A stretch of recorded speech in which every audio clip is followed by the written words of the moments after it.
It's Atlanta's #1 hip-hop station, Hot 107.9. You locked in with your boy Reec, and I got a very, very special guest in the building, man. I'm talking to my homie, Freeway Ricky Ross, who is he's a whole new man. What's going on, Rick? Man, out here grinding, man, trying to put it together. I see, man. You got this book, man. I just want to say that, dude, like, how much vindication do you feel that first you found your freedom in books, and now your newfound movement is with books? This is somebody that told us all he couldn't read for a long time. Yeah, it's crazy, man. I did a 360, man. I went from being totally illiterate to having a book out, a best-selling book, too, on Amazon. Right. And a couple other sites, already voted me a bestseller. Mm-hmm. But I ain't going to stop, man. I got to do 100,000 of these books in the street because I got brothers who was just like me telling me now that they're going to read the book. That's what's up. To know that I'm having that type of influence on people is like just crazy. And to know, too, I put, not only did I put my 3 favorite books inside of this book, but I tried to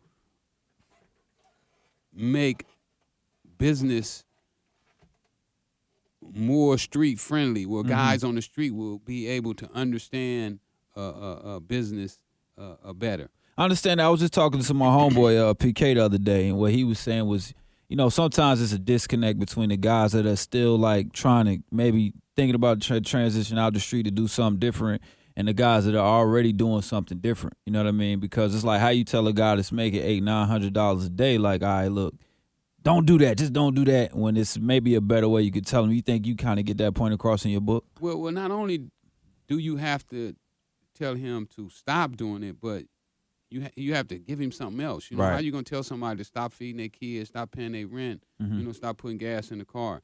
The first thing he gonna say, for what? Right. You know what I'm saying? Why should I? Right. So what we have to do is we have to give them alternatives to hustling, and I think that that I'm creating some of those lanes. With my book is one way. Most people don't understand that there's a lot of money in books. Well, I think that that's definitely a good reason why you should be doing it also. You know what I mean? Because I think you educating people that need to be up on certain things. And it's also giving you still a way to get that hustle mentality, you know what I mean, to keep it moving and keep it afloat. Yeah, and to be able to associate with people. One of the things about being a hustler is that you have to communicate with a lot of people. So, and you're absolutely correct. My book is allowing me to do that, and other businesses that I'm also going into right now, right, are allowing me those same opportunities. And I believe that, when you're a drug dealer, you putting it all on the line. You pretty much putting your life, your freedom, and then if you really look at it, you also could be endangering your family members as well. Right. Because we've known of people who something happened in the drug business one way or the other, and family members get kidnapped, or it's just so much that go on in that world that we put ourselves into. And there's other businesses that you don't get that same right, that same repercussion. Yeah. So if you took that same mentality, that same determination, and put it into something that's not going to jeopardize so much, the drug business, we jeopardize a lot. I'm glad you said that, man. So a lot of times right now, along with, I hate saying it like this, but with social media, man, we always see like the end result. We see the money, the cars, the clothes, the houses and stuff, but sometimes we don't see like the other side of it, the side where people get hurt, the side where lives are ruined. Absolutely, right. Absolutely, and that's the side that I didn't see when I got started. If we see those sides when we get started, and that's another reason why I wrote this book. Because when the guys who started me off, one day I knew absolutely nothing about drugs. I just didn't come in the drug business already knowing everything, already seasoned. Because if you do that, you're gonna be making money your first day. Well, it's totally the opposite. I came in knowing absolutely nothing, and I didn't make no money my first day. My first week I didn't make no money. It took a while before I figured out, what it was that I was doing, and that's when I started to make some money. Right, a lot of money. If you do the price index from then to now, you was making billions. Yeah, they say I made a lot of money. That's what they say. They say I made a lot of money, man. I did pretty good, Right. I did pretty good.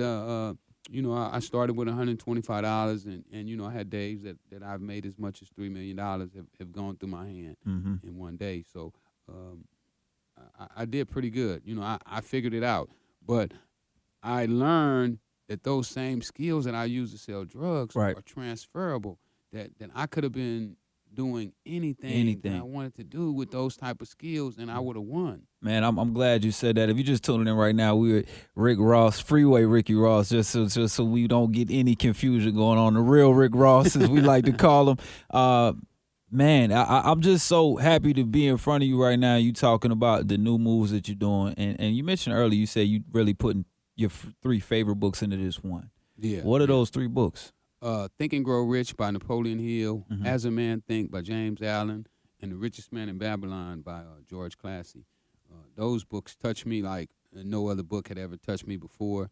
They really allowed me to go inside of myself and analyze me for who I was and not for what I thought I was, you know, because I thought I was a dumb thug, you know, who couldn't figure out how to do nothing but sell drugs, you know. And then I also learned that selling drugs is one of the hardest businesses that you could get into. Because it's just like a business, but you still have to do the illegal part of it and do the legal part of it. You got to dodge the police. You got to dodge the jackers. Your customer, you know, might be your enemy. Right. You know, you never know. But, you know, when you're out here and you're doing these other businesses, selling cars, you know, you ain't worried about nobody coming in. Because they come and take the car, it's insured. So, right. You know, it's so much easier to do other business. And I can't wait until guys who are still in the lane that I used to be in figure this out and start to convert. You know what I mean? It's gonna be crazy, man, when these guys convert from selling drugs and start doing some of these other businesses that I see us going into. It's gonna be a movement, man. They're gonna have to deal with us. Man, have you gotten any pushback, like politically? Because what you're doing, I think you really empowering people that, like you said earlier, man, you were looking at it like you could just do one thing until your eyes were open. Do you see like maybe the opposition don't want you to get that message out? Well, it ain't their choice. You know what I'm saying? It's bigger than them. It's bigger than the United States government. We've been under so much depression since we've been in this country that it's time. You know what I'm saying? Right. So I don't think that nobody can stop it. It was bound to happen. Yeah. You know, the Bible talk about the bottom rail being the top. You know what I'm saying?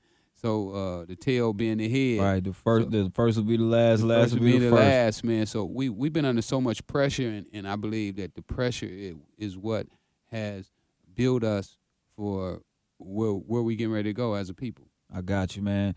I appreciate your time, bro. This book, it says The Untold Story, because we done heard a lot of stories about you. So what? Yeah, I don't want to give away too much because I want people to get it and really, because I know when you buy something, that's when you feel invested in it. You know what I mean? Yeah. You really want to read it then. So tell me like a little bit about what I'm gonna get in this book. Well, you know what I tell people when they read this book, what they should do is they should dissect my character.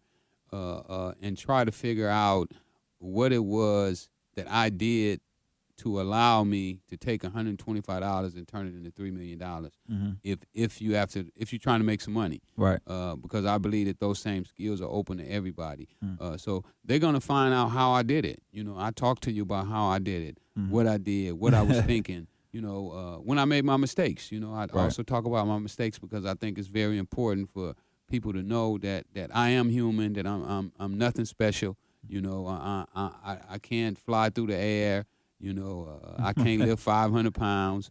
You know, I ain't no hell of a thinker. I don't have a GED nor a high school diploma. So if I can do it, then anybody can do it. That's what's up, man. Rick Ross, I appreciate you. Now, I was watching another interview a little earlier, and Jay-Z said something really profound. He said that sometimes we go that route, the drug dealer route or the hustler route, because we feel like we already in a bad position, so we need a cheat code to try to get on top. Do you think like this book could be an alternative to that cheat code? Absolutely, absolutely. Because, you know, really in any business, it don't take a whole lot of money, you know.